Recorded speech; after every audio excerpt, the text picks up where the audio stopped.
We say no. We say no. Racism has got to go. We say no. We say no. Racism. I'm very concerned because of my son being a black male growing up in this city. I would like to see some changes done where he can feel secure. And I don't have to be so afraid when he walks up the door that something like this is going to happen to him. You know, and him not aware of his rights, of what he should and shouldn't do. Yeah, I think that needs to change. He should be informed of our rights. We are here today to show 100% support for Professor Henry Louis Gates, Jr. Yeah. Professor Gates was right. The Cambridge police were wrong. We are multinational residents of Cambridge, Somerville, Boston, and surrounding communities. We are trade unionists. We are church leaders. We are mothers, fathers, teachers. We are community activists and youth activists.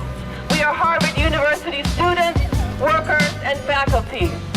We join with the hundreds of thousands of people across the country in applauding your courage, in standing up to the Cambridge police, in standing up to racism and racial profiling. Is it a crime to get angry at our own oppression? No, it is racial profiling that is the crime. And as women, we know when we get angry at sexism, at our oppression, we are routinely told that we are getting hysterical, to calm down. Professor Gates was arrested because he stood up against racism. He stood up against the police, and he refused to be submissive and to go quietly. And in so doing, Professor Gates took a stand for the 32 million people who were racially profiled in the U.S. in 1 year. Around Boston, they have something like a town meeting. In the town meetings, the governor goes around to all the communities and asks the people in the communities what is their problem, what is their case. But yet and still, we have a community meeting at the Chevron Center in Roxbury. We have no media. No media shows up to that. Now what is that? If we had someone killed in the street, police dogging somebody like they're doing over in Roxbury now for overkind, they're dogging people in the street over there now, they would be there, you know? So this is what has to happen. We tell the people in the community, just dial 911 and hang up, and the police will be there in 2 seconds.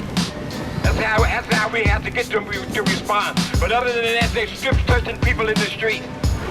During these times of economic crisis, with job loss, with homelessness, with cutbacks, with war, racism is used by the bosses and the banks and the corporations and whipped up by their lackey media to divide and weaken the workers who are being laid off and foreclosed and who have no health care and can't get access to education.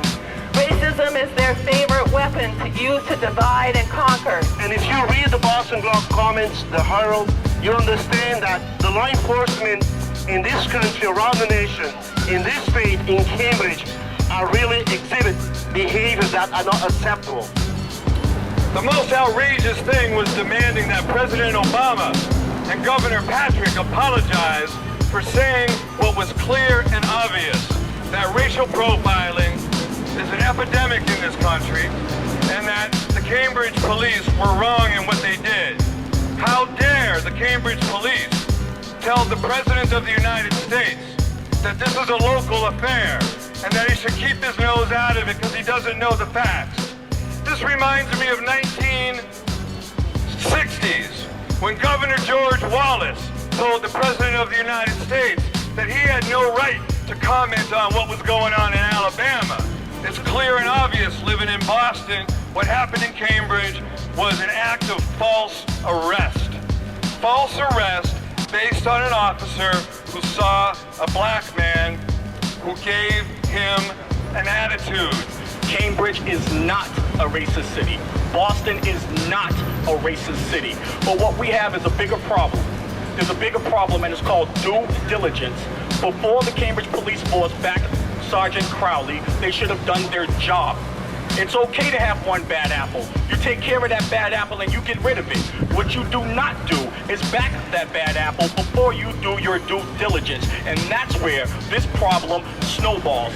The Cambridge Police Department, the Cambridge Fraternal Order of Police, they need to apologize not only to Professor Gates, but to the President of the United States, President Obama, to the Governor of the state of Massachusetts, and all working people around the country who are being racially profiled for subprime mortgages, who are being racially profiled for stops and arrests, who are being racially profiled on a daily basis. Again, Boston and Cambridge are being telegraphed around the world as a focal point and a flashpoint of racism.